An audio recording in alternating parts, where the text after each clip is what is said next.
پہلے ہوا تھا وہ یہ کہ ایک آیت تھی جو جس کے ذریعے سے مؤلف نے باب باندھا ہے، وہ یہ کہ اللہ تبارک تعالیٰ فرماتا ہے انما ذالکم الشیطان یخوف اولیاءہ فلا تخافوہم وخافونی ان کنتم مؤمنین۔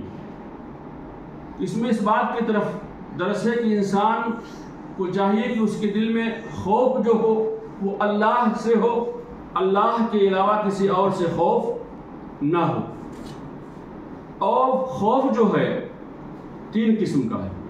ایک خوف جو انسان غیر اللہ سے، ایک تو اللہ تبارک تعالیٰ سے خوف ہونا چاہیے پوشیدہ طور پر، ظاہری طور پر، اور پھر یہ کہ اس خوف کا تقاضا یہ ہے کہ انسان جو چیزیں اللہ نے حکم دے رکھا ہے اس کو بجا لائے، جن چیزوں سے روکا گیا اس سے رک جائے، اور جو بھی چیزیں ہیں ہر قسم کا خوف اس کی، اور یہ تصور رکھے کہ اگر ہم اللہ کی نافرمانی کریں گے تو ہمیں دنیا میں بھی سزا ملے گی، آخرت میں بھی ہمیں دردناک عذاب سے دوچار ہونا ہوگا۔ یہ تمام چیزیں اس کے ذہن میں ہوں تو یہ اللہ سے خوف ہونا چاہیے۔ لیکن اللہ کے علاوہ کسی اور سے جو خوف انسان کھاتا ہے اس میں کہیں کچھ ایسے خوف ہیں جو انسان کو شرک تک پہنچا دیتے ہیں، کچھ ایسے خوف ہیں جو انسان کو حرام تک پہنچاتے ہیں، اور کچھ ایسے خوف ہیں جو طبعی کیا ہیں۔ چنانچہ وہ خوف جو انسان کو شرک تک پہنچانے والا ہے، جس کی طرف اس آیت میں رہنمائی کی گئی کہ ان سے نہ خوف کھاؤ، انما ذالکم الشیطان، یہ شیطان ہے جو تمہیں اپنے پیروکاروں کو خوف دلاتا ہے۔ تو اللہ فرمایا کہ شیطان سے ڈرنے کی ضرورت نہیں ہے، فلا تخافوہم وخافونی، ان لوگوں سے خوف نہ ہو، میرا خوف تمہارے دلوں میں ہونا چاہیے اگر تم صحیح معنوں میں مومن ہو۔ بہت سے لوگ کیا نام ہے ان کا خوف جو غیر اللہ سے ہوتا ہے پوشیدہ طور پر کہ اگر ہم یہ عمل نہیں کریں گے تو کیا نام ہے یہ بابا ہمیں نقصان پہنچا دے گا، یہ کیا کہتے ہیں فلاں جن ہمیں راتوں میں سونے نہیں دے گا، یا پوشیدہ خوف جو اللہ سے ہونا چاہیے۔ اگر ہم اس کے مرضی کے مطابق اگر وہاں ہم حاضری نہیں دیں گے، اگر کام نے ہم نے کیا نام ہے اس کے بتائے ہوئے فلاں پیروکار فلاں پیر اور حضرت کے بتائے ہوئے تعلیمات پر ہم نے عمل نہ کی تو پھر ہمیں نقصان پہنچے گا، ہمیں بیٹا نصیب نہیں ہوگا، ہمیں طرح طرح کی پریشانیاں آ سکتی ہیں۔ اس قسم کا اگر خوف اللہ کے علاوہ دوسروں سے ہے، شیاطین سے ہے، جنوں سے ہے، بتوں سے ہے، تو کیا کہتے ہیں قبر والوں سے ہے، صحیح معنوں میں وہ ضرر نہیں پہنچا سکتے۔ لیکن اگر یہ خوف کسی کے دل میں سمایا ہوا ہے تو پھر سمجھ لیجیے کہ کیا نام ہے یہ ایسا خوف ہے جس کی بنا پر وہ شرک جیسے عظیم گناہ کا مرتکب ہے۔ اور یہ گویا کہ ایسے شرک کی بنا پر انسان کس میں واقع ہو گیا؟ شرک میں واقع ہو گیا۔ کچھ ایسا خوف کہ ایسا خوف جو انسان کو اللہ تبارک تعالیٰ کے حکم کردہ چیزوں کو بجا لانے سے روکنے والی ہو، یہی کہ اللہ تبارک تعالیٰ نے جن چیزوں کو حرام قرار دیا ہے اور اس کو کیا نام ہے وہ اپنا لیتا ہو لوگوں کے ملامت سے بچتے ہوئے۔ اسی مثال کے طور پر جماعت سے نماز ادا کرنی ہے، اب آدمی نہیں چاہتا کہ لوگ کہیں پڑھا نماز میں، نماز پڑھنے جا رہے دنیا کچھ بھی برا بات ہے، لیکن اگر نہیں جا رہا ہے اس کی بنا پر تو لوگ ملامت کریں گے، یا کچھ چیزیں حرام ہیں انسان اپنا رہا ہے اس لیے کہ لوگوں کو کیا کہیں سگریٹ نہیں پی رہا ہے، اب پی اس لیے رہ رہا کہ ہاں دوست احباب کیا کہتے ہیں روز چڑھاتے ہیں، بڑا کیا کہتے ہیں متوا ہے، بڑا اللہ والا بننے کی کوشش کرتا ہے، چلو چلو پی لیتا ہوں، حرام میں واقع ہو گیا۔ تو جو بھی حرام چیزیں کر بیٹھے یا یہ کہ حلال چیزوں کو دینی احکامات کو چھوڑ دے لوگوں کی بنا پر، تو یہ کیا ہے؟ ایسا خوف ہے جو حرام ہے، جو درست ہے نہیں ہے۔ اب اگر کیا نام ہے اس چیز کو وہ حرامی ان کیا کہتے ہیں حلال چیزوں کو سمجھ لے کہ یہی کرنا درست ہے، یہی اصل ہماری زندگی گزارنے کے طریقہ کار ہے، تو کافر ہو سکتا ہے۔ لیکن یہ کہ جانتا ہے یہ شریعت کے مطالبات ہے، ان احکامات کو مانتا ہے کہ انسان میں اسلام میں روزے ہیں، اسلام میں زکوٰۃ ہے، اسلام میں یہ ہے اور تمام چیزوں کو، لیکن یہ کہ لوگوں کے ملامتوں کی بنا پر دوست احباب ان کے کہنے سے روزہ توڑ دیا کہ ٹھیک اگر نہیں روزہ توڑیں گے تو لوگ کیا نام ہے لعن طعن کریں گے، لوگ کیا کہتے ہیں چڑھائیں گے، اس کی بنا پر اس جرم کا ارتکاب کر بیٹھا۔ تو یہ جو بھی چیزیں اسلام میں حکم دی گئی ہیں اس کو اب نہیں اپنا رہا ہے، جن چیزوں سے روکا گیا ہے اس کو کر بیٹھتا ہے لوگوں کے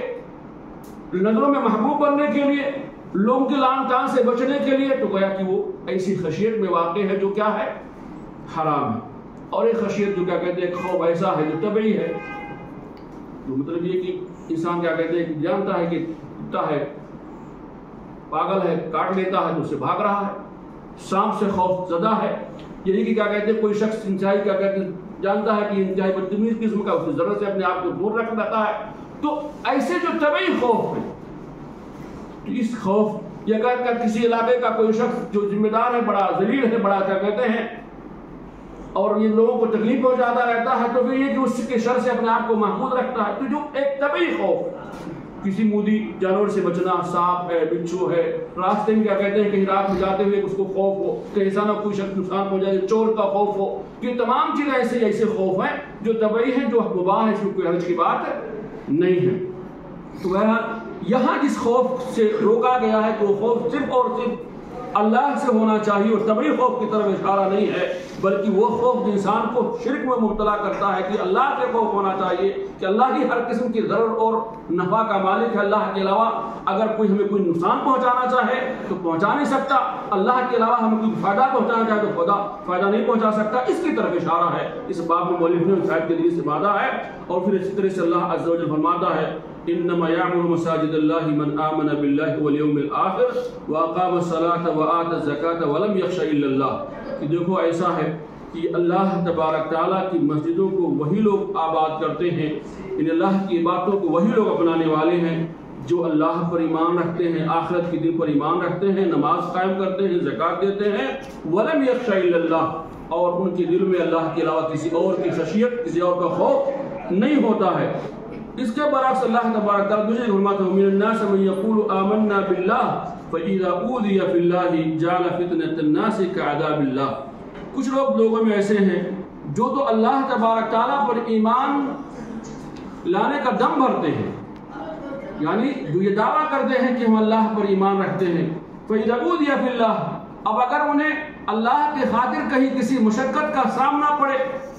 تو کیا نام ہے جعل فتنة الناس، لوگوں کے اس معمولی فتنے کو اللہ کے عذاب کے قائم مقام قرار دیتے ہیں. یعنی مثال کے طور پر انسان جہاد میں ہے تو وہاں کچھ نہ کچھ مشقت اور پریشانی انسان کو برداشت کرنی ہوتی ہے. اب کیا نام ہے اس مشقت اور پریشانی کو انسان یہ سمجھ لے کہ کیا نام ہے ہم اللہ کے خاطر عذاب دیے جا رہے ہیں، اللہ کی خاطر میں مشقت برداشت کی جا رہی ہے، کہا یہ کیا نام ہے اس کو فتنہ سمجھ لے تو یہ چیز درست نہیں ہے، بلکہ کیا کہتے ہیں یہ آزمائش ہے، یہ کیا نام ہے بلکہ اللہ تبارک تعالیٰ کی طرف سے اس جہاد میں انسان کو نکلنا اور جہاد کرنا ایک بہت بڑی عبادت ہے جس کا بہت بڑا جو ثواب ہے. اس میں تکلیف بھی پہنچتی ہے تو تکلیف اس لیے پہنچی کہ اس کا جو اللہ عز و جل نے اجر و ثواب رکھا ہے، جو نجات رکھی ہے، اس کا جو بدلہ دے رکھا اللہ عز و جل نے آخرت میں بہت ہی عظیم ہے. تو انسان کیا کہتے ہیں اگر اللہ کے خاطر کہیں کسی قسم کی مشقت، ہر قسم کی جو چیزیں ہیں، عبادات ہیں یا منہیات ہیں، اس میں کچھ نہ کچھ تو انسان کو پریشانی کا سامنا کرنا پڑتا ہے. فجر کی نماز میں اٹھنا ہے ٹھنڈ کے موسم میں، یا یہ کہ گرمیوں میں گرم پانی سے وضو کرنا ہے، تو کیا کہتے ہیں مشقت ہے اس میں نکلی اللہ کے خاطر، تو انسان اس کو کیا کہتے ہیں بوجھ سمجھنا شروع کر دے، درست نہیں ہے. المہم کیا کہتے ہیں کہا کہ اگر ان تمام چیزوں کو جو لوگوں کی طرف سے کچھ فتنے ہوتے ہیں اس کو اللہ کے عذاب کے مانند بنا دے، یہ درست نہیں ہے. المہم اسی طرح سے ابو سعید خدری رضی اللہ عنہ فرماتے ہیں، مرفوع روایت ہے کہ ان من ضعف الایمان ان ترضي الناس بسخط الله وان تحمدهم على رزق الله وان تذمهم على ما لم يؤتك الله ان رزق الله لا يجره حرص حريص ولا يرده كراهية كائره. یہ کہتے ہیں کہ ان من ضعف الایمان، ایمان کی کمزوری کی دلیل یہ ہے کہ انسان لوگوں کو خوش کرنے کے لیے اللہ کی ناراضگی مول لے، یعنی آپ لوگوں کو خوش کریں اللہ کو ناخوش کریں. یہ ایمان کی کیا ہے کمزوری کی دلیل ہے. یقین کی گویا کہ انسان کے ہاں ایمان اور یقین میں ضعف ہے کہ انسان لوگوں کو خوش کرے اللہ کو ناراض کر کے. عقل مند وہ شخص ہے دنیا ناراض ہو جائے تو ہو جائے، لیکن یہ کہ انسان اللہ تبارک تعالیٰ کی ناراضی کے کام نہیں کرے گا. لیکن کچھ لوگ اکثر، بلکہ آج یہی حال ہے، بہت سارے لوگ خوش ہو جائیں، اللہ کی اس میں ناراضگی ہو نہ ہو انہیں کوئی اس کی پرواہ نہیں ہوتی. تو اسی طرح سے کہا کہ یہ ضعف یقین کی کمزوری ہے. وَأَن تَحْمَدْهُمْ عَلَى رِزْقِ اللَّهِ، اسی طرح سے کیا نام ہے آپ لوگوں کی حمد و مدح و ترائی کریں جو اللہ عز و جل نے روزی دے رکھی ہے. اصل جو کچھ انسان کو روزی ملتی ہے وہ کس کی طرف سے؟ اللہ تبارک تعالیٰ کی طرف سے، تو انسان کو چاہیے کہ اللہ تبارک تعالیٰ کی حمد و ثنا کرے، اس کی ثنا بیان کرے، اس کی تعریف میں لگا رہے، نہ یہ کہ کیا نام ہے لوگوں کی اللہ نے کوئی کسی کو اللہ نے ذریعہ بنایا ہے تو پھر بھی روزی اللہ کی طرف سے، تو انسان کو یعنی لوگوں کی مدح خرائی کرنے کے بجائے اللہ تبارک تعالیٰ کی حمد و ثنا کرنا ہے۔ کہا یہ یقین کی کمزوری ہے، ایمان میں خلل کی دلیل ہے کہ اللہ کی دی ہوئی روزی پر آپ کیا کہتے ہیں لوگوں کی حمد و ثنا بیان کرے۔ وَأَن تَذُمَّهُمْ عَلَى مَا لَمْ يُؤْتِكَ اللَّهُ، اور اسی طرح سے کیا نام ہے آپ لوگوں کو مذمت کرے ایسی چیزوں پہ جو اللہ نے آپ کو اس سے محروم کر رکھا۔ بھئی اللہ نے اگر محروم کر رکھا ہے تو پھر یہ کہ اللہ اس سے واقف ہے، اگر کوئی چیز آپ کے ہاتھ میں نہیں آئی تو اس میں لوگوں کی کیا، لوگوں کو آپ برا بھلا کہیں یہ چیز درست نہیں ہے۔ کہا ان رزق اللہ لا یجرہ الحرص حریص، اللہ تبارک تعالیٰ کی جو روزی ہے کیا کہتے ہیں کوئی کتنا ہی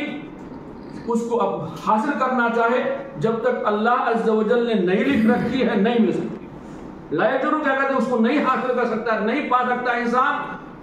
کتنا ہی زیادہ اس کے لیے وہ تگودو کرے۔ اس لیے آپ دیکھیں بہت سے لوگ بہت سی مشقتیں کرتے ہیں، بہت محنت کرتے ہیں، لیکن یہ کہ اللہ عز و جل نے جتنا لکھ رکھا اتنا ہی روزی ملتی ہے، بیچارے پریشان بھی رہتے ہیں۔ اب کچھ ایسے لوگ ہیں مطلب